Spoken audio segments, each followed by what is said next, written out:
He stood before the Thing, the last man anyone expected to speak. Erik Thornson, farmer's son, copper-haired and shaking. And what he said in that hall of oak and argument would crack the oldest custom in the Northlands like a hull on hidden rock. The story begins. But that comes later.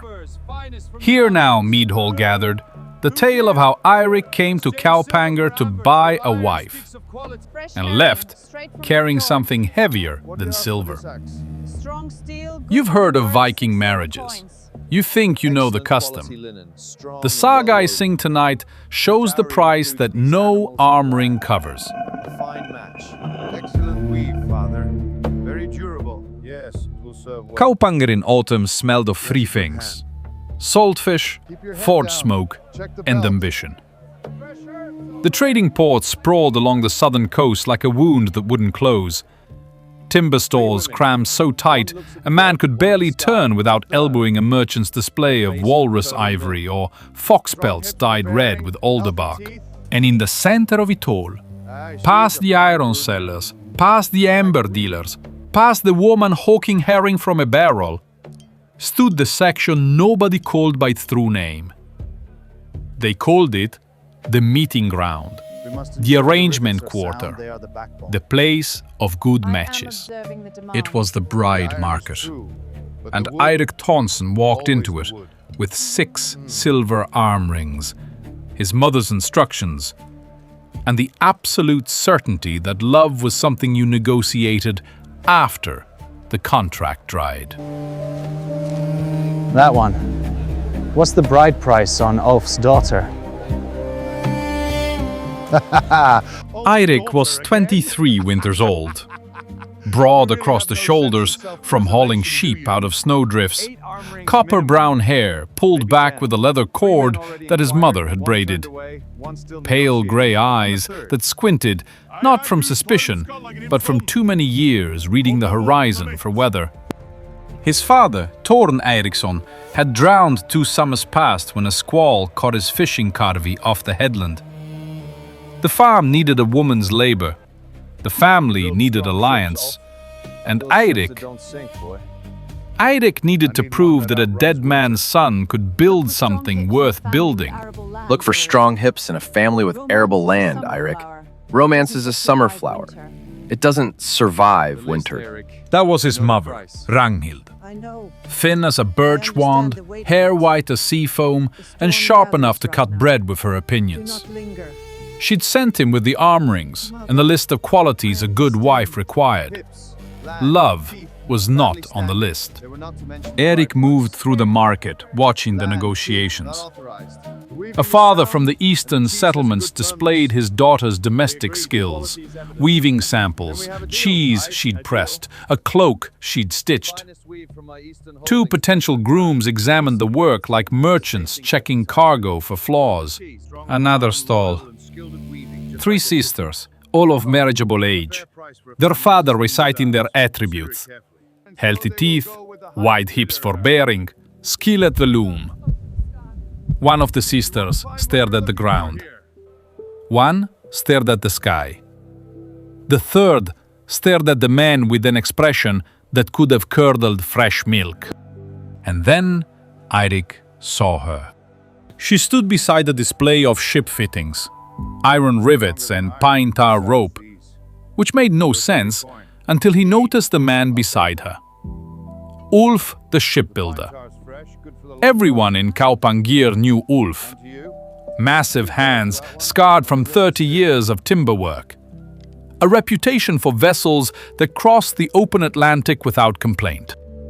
And his daughter. Solveig Ulfsdottir, 20 winters, tall and sharp-boned, with dark auburn hair braided in a crown that caught the autumn light like polished wood. Sea-green eyes that tracked the market crowd the way a hawk tracks mice, missing nothing. She held a whalebone comb in her left hand, turning it between her fingers. Not nervously, deliberately. The way a warrior turns a blade before deciding where to cut. That that one. What's the bride price on Ulf's daughter? He asked the passing trader. The man laughed. 8 arm rings minimum. Maybe 10. 3 men had already inquired. 1 had been turned away for insufficient holdings. Another was still negotiating. The third was Guttorm Skallagrimsson. And nobody outbid Guttorm. Eirik had 6 arm rings. His entire inheritance.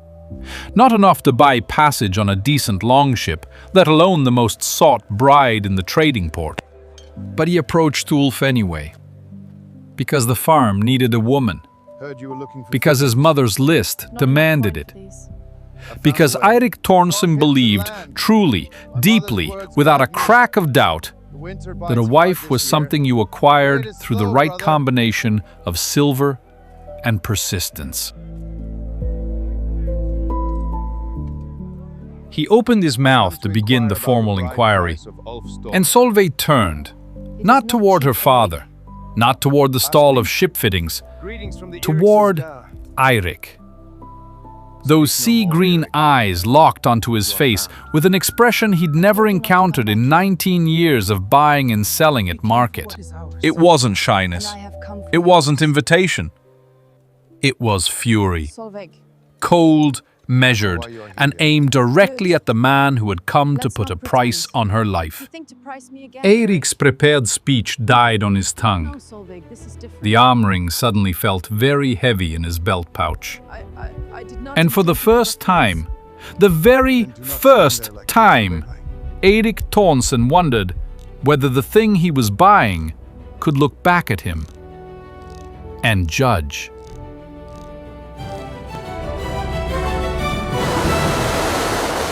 Three days later, the mead hall of Jarl Halfdan filled with smoke and negotiation. Torchlight threw long shadows across the carved pillars, Odin's raven staring down with wooden eyes at the men who gathered below to trade in daughters. The formal bride price assembly. Tradition as old as the keel laying of the first longship. Families sat on opposite sides of the hall. The prospective groom's party left, the bride's family right. And between them, the long table where silver was counted and futures were sold. Eirik sat on his bench and sweated. 6 arm rings. His mother beside him, back straight as a mast, her thin fingers folded in her lap. Offer 4. Keep 2 in reserve. If they counter, go to 5. Never show your full hand. Good advice. Merchant's advice. The kind of wisdom that worked beautifully when buying timber or negotiating passage on a trade ship. Eirik nodded. 4 to start. 5 if pressed. His father had paid 4 for his mother. Surely 4 could...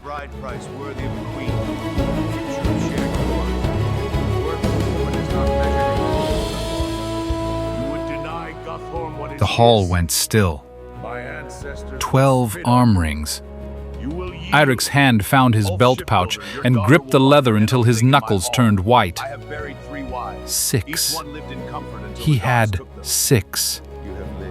Guttorm had opened with double Eirik's entire fortune.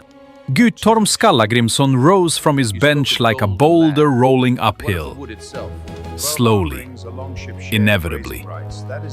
Barrel chest, braided gray-black beard oiled until it shone in the torchlight. Gold rings on every finger. A voice that scraped across the hall like iron across stone. Knowledge of herbs and a strong back for the work of a house.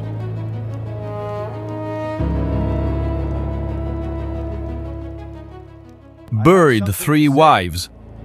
He said it the way a farmer mentions replacing worn tools. Each one lived in comfort. Eirik noticed the word he used.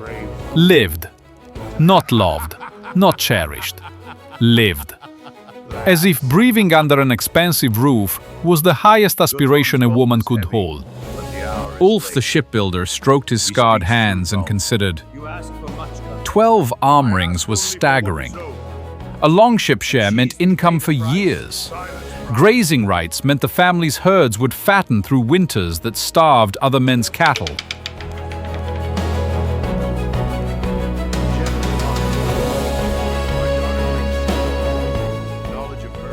Eirik stood.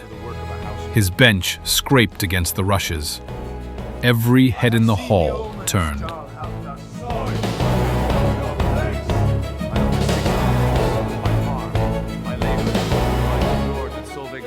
Silence. Then a low rumble of laughter from Guthorm's side of the hall. 6 arm rings against 12. A struggling hill farm against a merchant's fortune. And a promise. A promise. As if promises paid for grain. The boy offers words. I offer silver. Ulf, you're a practical man, which feeds a family through the dark months. Ulf looked at Eirik with something between pity and embarrassment. The kind of look a shipbuilder gives timber that's too green to use. Good wood, wrong season. And then the voice came. Not from the men's benches, not from the negotiation table, from the corner where the bride was expected to sit in silence until her future was decided for her.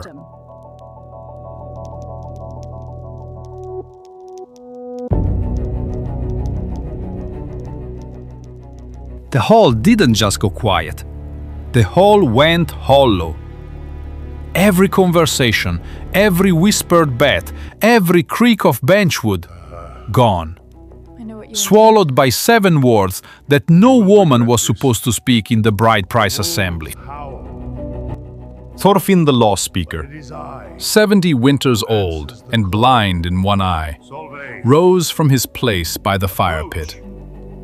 His wolfskin cloak shifted as he turned his milky gaze towards Solveig. The bride price is settled between families. The woman's consent is preferred, not required. The law does not live in the man who recites it. Preferred, not required. 3 words that held up the entire structure.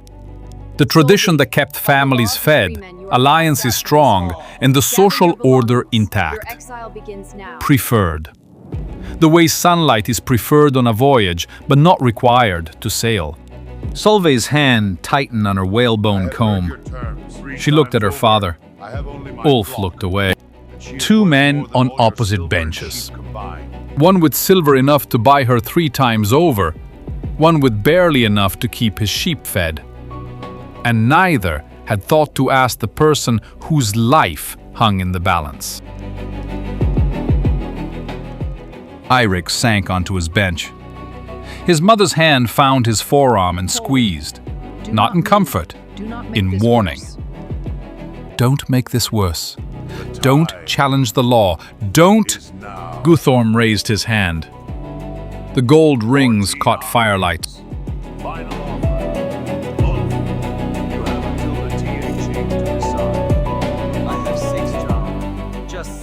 14. Eirik's 6 sat in his pouch like stones, useless. The contract would be sealed in 5 days at the assembly. Guthorm would walk away with Solveig the way he walked away from every market, carrying what he'd bought, never once wondering if the purchase had an opinion. Eirik didn't go back to Kaupanger the next day, or the day after. He sat in his father's long house on the hill above the fjord and watched his mother work the loom, shuttle passing back and forth, the rhythm of a woman who'd spent 30 years weaving in silence. The farm felt smaller than he remembered. The sheep complained. The barley field surrendered another row to stones. And Eirik sat by the door with 6 useless arm rings and the memory of sea-green eyes that had looked at him not with desire, not with acceptance, but with the kind of anger that only comes from being treated as a thing. She looked at me like I was something erotic, mother. Ranghild's shuttle paused.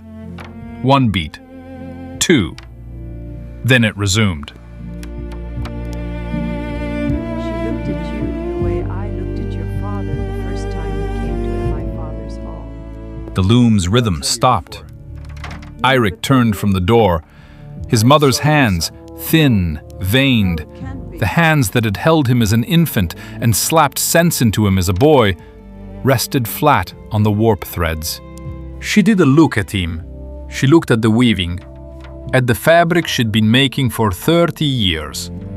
Pattern after pattern, each one perfect, each one ordered, each one produced by a woman who'd been given to a household the way you give an axe head to a new handle.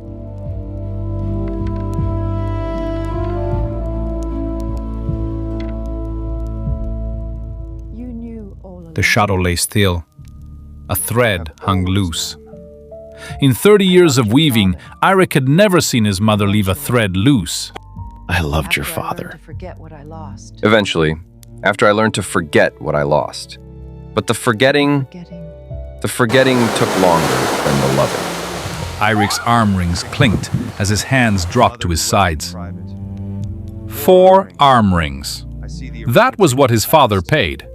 And the return on investment, the phrase he'd used so proudly 3 days ago, was a woman who wept into her weaving for 12 months while her husband congratulated himself on a good match.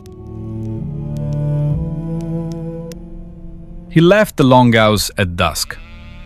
Not toward Kaupanger, not toward the market or the mead hall or any place where men gathered to discuss the price of women.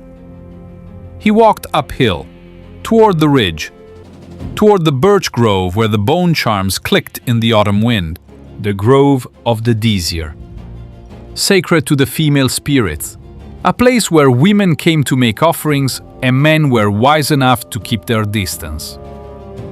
Eirik wasn't sure why he climbed. He told himself it was the air, the quiet, the need to think. She was there!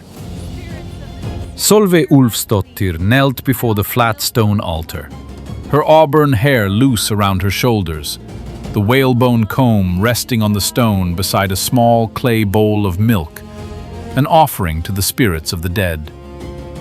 Her lips moved, no sound, a prayer or a curse, and at that moment Eirik couldn't tell the difference. He stepped on a branch. She turned, and this time the fury in her eyes was edged with something raw. Exhaustion. The kind that comes from fighting a battle you know you've already lost.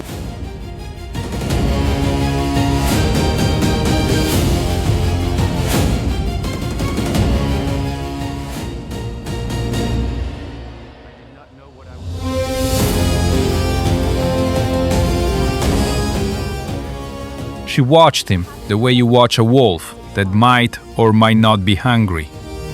Calculating, careful. Then something shifted behind those green eyes.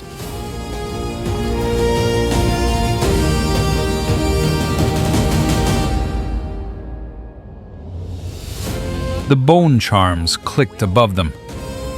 The birch trees stood like pale witnesses, and for the first time, standing in a place sacred to the spirits of women who had lived and wept and endured before them, Eirik and Solveig spoke to each other, not as buyer and goods, as people. He told her about his mother, the loom, the year of weeping. She told him about the 3 men who'd come to her father with arm rings and inventory lists, measuring her value against the width of their hips and the strength of their back. He walked down the hill in darkness. The arm rings jingled in his pouch. He wasn't going to outbid Guthorm. He couldn't. 14 arm rings was a mountain he'd never climb. But standing in a sacred grove with a woman who'd been prized like cargo, Erik Thorson had seen something that made the arm rings irrelevant. He'd seen a person. And once you see the person behind the price tag, the market breaks. The thing was in 3 days. Guthorm's contract sat with Thorfinn the law speaker, ready to seal. Every custom, every precedent, Every tradition in the Northland supported what was about to happen. Eirik was going to the Thing. Not with a higher bid, not with silver or promises of land. He was going to walk into that assembly of hard men and ancient law and ask a question that nobody in the history of the bride price had ever thought to ask. The time has come to make a choice that will echo through The Thing assembled at midday under a sky the color of bruised iron. 40 men of standing sat on the curved benches, their breath steaming in the cold. Thorfinn the law speaker stood at the center, wolfskin cloak heavy on his bent shoulders, his one good eye scanning the assembly like a hawk counting prey. Guttorm sat at the front bench. Gold rings, oiled beard, the absolute confidence of a man who has never been told no by anyone he paid enough. Erik stood at the back. No bench, no seat of honor. His mother's hand on his elbow, and this time she wasn't squeezing and warning. She was holding on. The way you hold a rope when you know the storm is coming and you've decided not to go below. the law has spoken. You must abide by an oath, the shipbuilder. The hall murmured its approval. A fine price. A strong match. Guttorm could provide. The law was satisfied. Has no place here. Everything followed the ancient pattern, the pattern that had held Norse society together for as long as anyone could remember.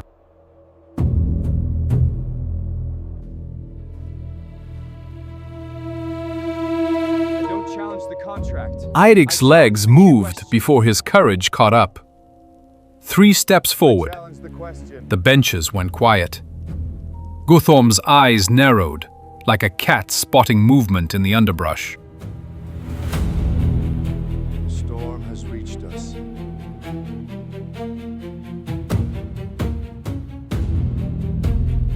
Explain yourself, Thorson. Thorfinn's blind eye seemed to turn toward Eirik independently of the good one. I stand before you, law speaker.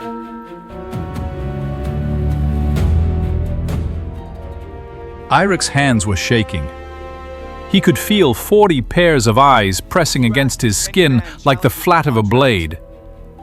But behind him, his mother stood. And somewhere beyond the assembly, a woman with a whalebone comb was waiting to learn whether her life would be decided by men who'd never asked her name. Why is wasting the Thing's time? The law doesn't require her acceptance. It requires her father. I know the law, Guttorm. The Thing erupted. Not arguing the law. Not violently, the law forbade drawn weapons at assembly, but with a kind of noise that happens when 40 men, who've never questioned the water they swim in, are suddenly told the water might be dirty. This boy defiles the law. I speak for justice. No people can kill him. He is innocent. The BOI is wasting the Thing's time. The law doesn't require her acceptance. It requires her father's. I know the law, Guttorm. And then Eirik did something that the saga keepers would argue about for generations. I will not stand with this law. He turned away from the law speaker, turned away from Guttorm, turned away from the men on their benches. He faced Solveig. She stood at the edge of the assembly ground, auburn hair braided, sea-green eyes, the whalebone comb in her hand, her mother's last gift, gripped so tight her knuckles had gone white as birch bark. I can't outbid Guttorm. I have 6 arm rings and a hill farm that's more Guttorm stone than rose from his I bench. am not standing here to offer silver. You seek to rule this Thing by ignoring me? Then let your ear be our judge. Eirik didn't turn. Then what He are kept you his eyes on boy? Solveig. Poetry? The Sagas don't feed a family through the frost months. Erik, do you intend to answer me? The Thing had gone completely still, She means nothing to you. not the Turn around. comfortable stillness of agreement, I'm offering you a the cheap razor gift. stillness of something Something no one breaking. else in this hall thought to give. An old pattern cracking along a line that had always been there, but nobody had looked at closely enough to see.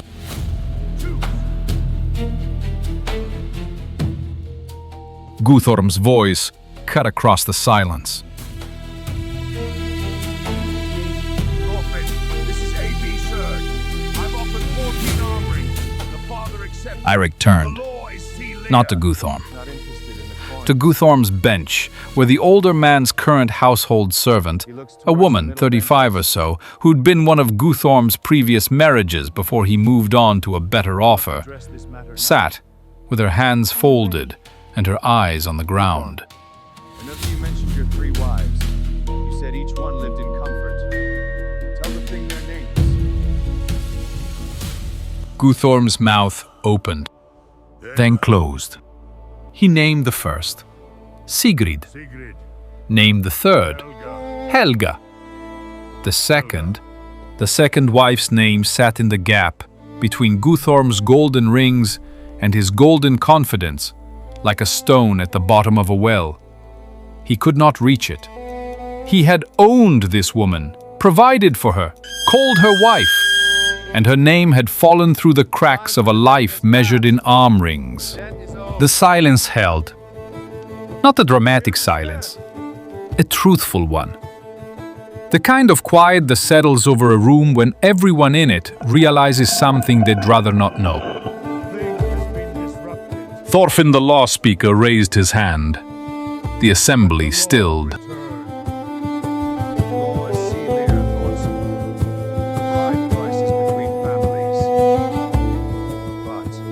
The old man paused. His good eye moved across the assembly, landed on Solveig.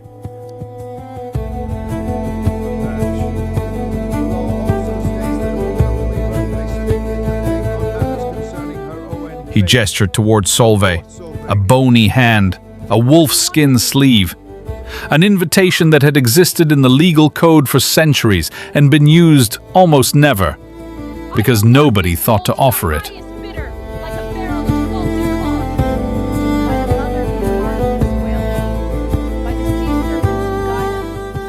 She held the whalebone comb high, the comb her mother carved.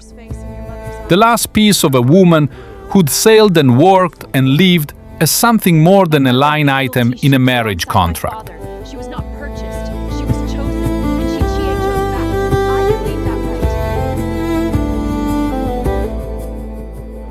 right. Guthorm stormed from the assembly. His gold rings caught the grey light one last time as he passed through the threshold.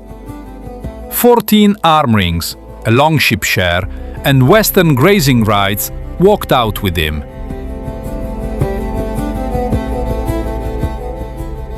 Thorfinn the law speaker did not overturn the bride price tradition. He couldn't. One man's question and one woman's declaration don't unmake centuries of custom in an afternoon. But Ulf the shipbuilder looked at his daughter for the first time in years. Truly looked. The way he looked at timber before deciding if it was strong enough to build a hull. And what he saw was his wife's face in his daughter's fury. He withdrew the contract. Not because the law demanded it. Because a father remembered that the woman who'd built ships beside him had chosen to stand there. Nobody bought her that place. Eirik walked home to his hill farm with 6 arm rings still in his pouch. He hadn't won Solveig. He hadn't bought her. He hadn't acquired, negotiated, or contracted for the right to call her wife. 3 months later, in the dead of winter, Solveig Ulfsdottir walked up the hill to Erik's farm. Uninvited, uncontracted, carrying her whalebone comb and a sack of barley seed from her father's stores. She sat at Ranghild's loom, picked up the shuttle, and began to weave. No arm rings changed hands. No families gathered to count silver. No law speaker sealed a contract. Ranhild watched from the doorway, and for the first time in 30 years of weaving, the old woman smiled at the loom, instead of weeping into it. The saga says Eirik learned something that the market couldn't teach and the law couldn't enforce. that a wife chosen like loot is loot, valuable, portable, and replaceable. But a wife who chooses, that is something no arm ring can measure and no bidding can buy. And the saga says this too. Guttorm Skallagrimson went home to his hall of gold and empty chairs. He eventually remembered the second wife's name.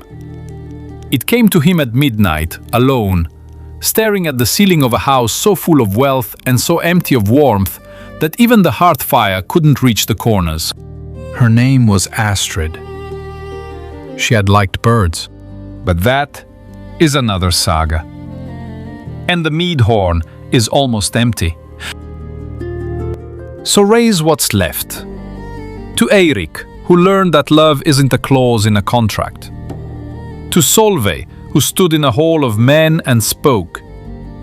To Ragnhild, who wove her silence into fabric for 30 years and finally saw someone tear the pattern free. And to the market at Kaupanger, where everything has a price. Almost everything. The best things, the things that truly hold a life together through the dark months, those can't be purchased. They can only be earned.